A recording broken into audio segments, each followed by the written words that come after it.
Donc là, on va rester dans cette ambiance. Un livre que j'ai beaucoup aimé, que je me suis acheté il y a... Pardon. Oui, je veux dire 7, 10, 15 jours, je ne me rappelle plus. Bon, bah, ce mois-ci. Euh, c'est le livre Mauvais garçon, un livre de Jérôme Pira et de Éric Guillon. Que tu peux trouver sur Amazon. Tu peux trouver sur Amazon, sur Internet. Je pense pas que, malheureusement, encore des livres comme ça, tu peux les trouver à la Fnac, ou pourquoi pas, je sais pas, Je sais mais pas, c'est ça, quoi, ça j'ai m'étonnerait. regardé demain. Ouais. Donc en fait, c'est un livre, c'est plus un catalogue. Il n'y a pas énormément de texte, Hmm. hein. C'est surtout des photos, c'est pour ça que je trouve ça très très intéressant. Et en fait, c'est sur les tatouages que se faisaient les gens dans les bagnes français au début du siècle.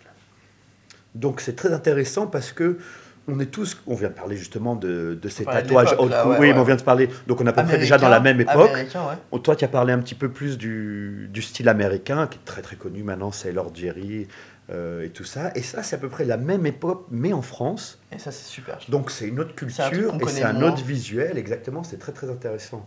Donc ces gens-là, ce sont principalement... Le seul petit point négatif, je reviendrai après du livre, c'est qu'il n'y a pas assez de... Bon, on ne connaît pas trop les personnages en question. Donc c'est grosso modo, c'est des petits malfrats de la région parisienne, de Montmartre, au début du siècle, qui étaient comme ça, un peu genre l'équivalent des banlieues françaises de Ouais. maintenant. Bah, c'était Voilà, du siècle, c'était la banlieue c'était la française, voilà. ouais. Qui venaient donc de Paris, des faubourgs de Lyon, des petits villages marseillais, tu vois, comme toujours, des grandes villes et tout ça.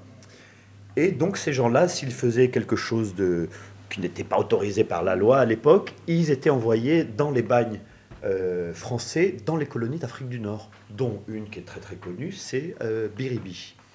Vous pourrez faire des petites recherches, c'était le moyen répressif que les Français avaient, enfin que le gouvernement français avait sur la population, c'est-à-dire on vous envoyait là-bas, c'était comme tu peux te l'imaginer des travaux forcés, à casser de la pierre comme un con au soleil, Ah, putain. faire des routes, à faire tu vois, des petits trucs comme ça.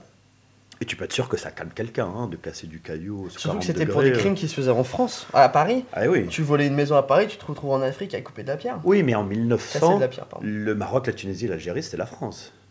Aussi. Bon, bah maintenant, je Maintenant, te c'est dis vraiment- pas, non, je Ouais, te c'est dis pas encore- que maintenant on aurait le même discours, mais à Ouais. l'époque, les gens considéraient que bah, c'était des colonies, considéraient que c'était Ouais. la France, hein. Et donc ils partaient là-bas, cassaient de Et la donc pierre. ils étaient envoyés là-bas pour faire ils se des faisaient sales tatouer. boulots. Évidemment, c'était des gars, déjà, c'était des C'était petits des durs, quoi, Ouais, et c'était tout des ça. durs quand même.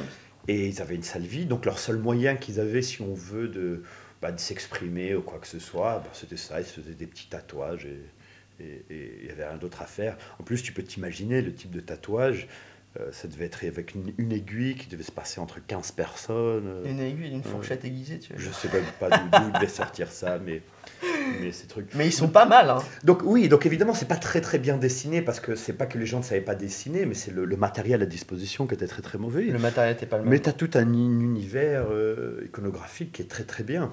Tu as les mêmes phrases auxquelles on sont tous habitués, mais en français. C'est-à-dire qu'ils sont très très bien. Et donc en français, c'est-à-dire qu'ils sont très bien. Du coup. Et par exemple, c'est aussi un livre qui me fait beaucoup rappeler, qui me rappelle beaucoup, pardon, Russian Criminal Tattoo. Ça, c'est une autre encyclopédie, je reparlerai une prochaine fois. Sur les tatouages russes. Sur les tatouages russes encore en prison, mais surtout ce qui est très intéressant, c'est leur Au signifié. début du siècle aussi, Ouais. encore une fois. Parce que ce qu'il faut savoir, c'est que de tous ces tatouages qui sont très rigolos, enfin ce qui sont très rigolos, ce qui est très intéressant, on va dire plutôt, c'est que les gens ne se tatouaient pas n'importe quoi, n'importe comment. Non, vraiment. Comme on ça fait à avait peu une près signi- maintenant, c'est voilà, c'est tu une vois. signification énorme par rapport aux gens. Par exemple, dans la signification des tatouages français, si tu te tatouais un papillon, ça voulait dire que tu étais un voleur. Tu voles comme le papillon. On aurait pas pu se faire un faucon. Hein. Oui, mais c'est un langage, oui, c'est vrai, mais c'est un langage.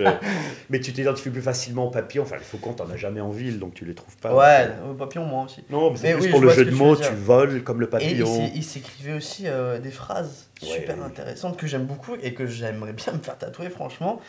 Parce qu'aujourd'hui, c'est un peu plus acceptable, on va dire, et puis parce que ça n'a pas la même signification pour la personne. Mais les tatouages comme Merde, non, je sais plus, mais que tu m'avais montré. Bah, t'en as un que moi que j'aime beaucoup, c'est le type qui se marque autour du cou, pas de chance. Ah ouais, super ça. C'est Pas vrai de que c'est un chance. peu étrange, mais Ça c'est claque c'est- plus, c'est hein. joli. Ouais, Et surtout, ouais, ouais. en tant que Français, on aurait besoin d'un peu plus de ça, je trouve. Par rapport à des phrases anglaises, God only judges me, ou only God, alors, je sais plus, mais Par exemple, l'équivalent anglais qui est très connu, c'est No Pain, No Gain. no pain, no gain, non. La version française du but du siècle, ça serait qui n'a pas connu la douleur ne connaîtra la joie. Mais c'est C'est stylé, joli, quoi. oui, tu vois. C'est plus beau. Bon, eux, ils l'avaient tatoué au milieu du visage Entre les avec deux une aiguille, sourcils. voilà, exactement. Ou bien, tu as des phrases. Après, comme je te dis, c'était toujours des gars comme ça, très macho et tout ça. En bas du ventre, il s'écrivait robinet d'amour. Ah putain. C'est quand même, c'est Mais ça très très rigolait pas, stylé. hein. Non, mais même pour dire qu'à Sans- l'époque, Moi j'aime. tu vois, je veux dire, c'était quand même des bad boys et tout, et tu avais une certaine sens de la poésie. Attends, je suis pas en train de dire que c'est de la poésie littéraire. De ouf, non, mais oui, Je oui. suis en train de dire que comprends, c'est de la poésie du tatouage. Ça, c'est assez joli. Puis tu as toute cette iconographie qui est quand même très française.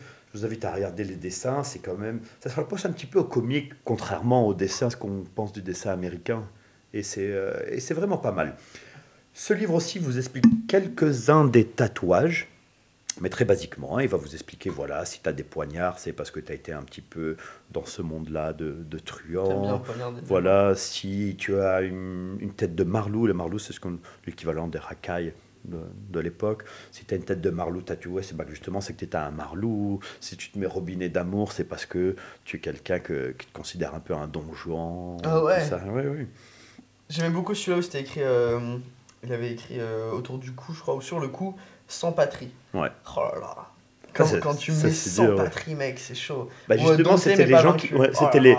c'était les gens justement qui se sentaient trahis par le gouvernement parce que genre ils avaient dû voler une poule ou un truc comme ça. Parce ils se qu'ils avaient retrouvent- besoin, parce Ouais. qu'ils avaient rien pour Et à ils se manger. retrouvent en Afrique du Nord à casser des cailloux Oh à là 40 là. degrés au soleil. Oh, putain. Donc le gars il se dit la France va te faire foutre quoi. Ouais, complètement, ouais. Ouais, je comprends. Donc moi j'aime beaucoup ce livre parce que justement il nous donne une autre vision du tout début du tatouage, à exactement la même période, quelques années près, à la même période que Sailor Jerry, sauf que le mouvement Sailor Jerry, American Old School, a quand même beaucoup plus percé, s'est fait beaucoup plus connaître, et que ça c'est quelque chose qui Qui sera peut-être à la mode dans 10 ans, je sais pas. je sais pas, mais j'aimerais qu'on essaie de pas perdre cette tradition, qui est Cette quand même une tradition. tradition française, Ouais. donc pourquoi pas, quoi. Il faudrait essayer de retourner Et dans ce peu de sens-là. gens savent justement qu'on avait des tatouages comme ça dans Ouais. les prisons françaises. Moi, j'ai découvert il y a vraiment pas très longtemps, hein, en faisant des recherches et tout. Mais c'est vrai que Et les bouquins, et ils se trouvent sur Amazon, ils coûtent 25 euros, non? oui, tu peux l'avoir d'occasion après. Non, ça c'est d'occasion, tu peux les avoir pas très cher. Il est à combien sinon? Mais c'est qu'en fait, moi, je l'ai acheté sur un pack avec d'autres livres. Ah ouais, bon, il y a des packs dans ce Ouais, genre, mais ouais, bon, tu cool. peux l'avoir avec des... Moi, j'ai toujours trouvé sur Amazon, tu as toujours des packs, si tu arrives à te démerder. Tu vois, moi, j'ai pris par C'est exemple écrit par celui-là, qui? celui-là C'est qui et est-ce qu'il celui-là. a. J'ai dit au début, donc c'est Ah ouais Jérôme Pierrat, Éric Guillon, Pardon. dans les éditions La Manufacture du Livre. Voilà. Et franchement, très très bien, à peu près format 4, couverture en dur. Un bon bouquin à avoir chez soi, très quoi. très belle photo, pleine page. Ouais, c'est un bon Et truc à avoir ça. franchement, très très bien. N'importe quel shop de tatou devrait avoir ça Ouais. dans sa librairie, je pense. Le seul petit problème, mais bon, c'est peut-être moi parce que je suis très curieux et j'aime bien chercher, c'est que ça manque un petit peu de texte. C'est beaucoup d'images. Ouais. Ouais. Non, parce qu'elles sont très très belles, mais tu sais, des fois tu dis, ah, j'aimerais bien savoir d'où vient ce gars-là, qu'est-ce qu'il a fait, Qu'est-ce qu'il a fait, ouais. ou un peu savoir un peu plus sur la Ce qu'il prison. est devenu. Ouais, exactement. Non, ce qu'il est devenu, bon, bah, il est mort. Hein. Mais ça, c'est sûr. Il s'est pris un rasoir en plastoc mâché dans l'œil. Mais tout ça. Donc oui, franchement, ça c'est un bon coup de C'est cœur littéraire de ces derniers jours. Je vous le recommande vraiment. Et en plus, en ce moment, bon, moi, ça se trouve que j'aime bien dessiner aussi et tout ça. Et, je m'inspire énormément de ces Ouais, trucs. J'essaie de faire ça des, permet de s'inspirer. ouais, je je fais faire des petits trucs et ça te ramène un petit vent de fraîcheur dans mon inspiration artistique. trouve. Ok. On a tous les deux fini notre bière. Qu'est-ce que on fait un petit. Ouais. Qu'est-ce que t'en as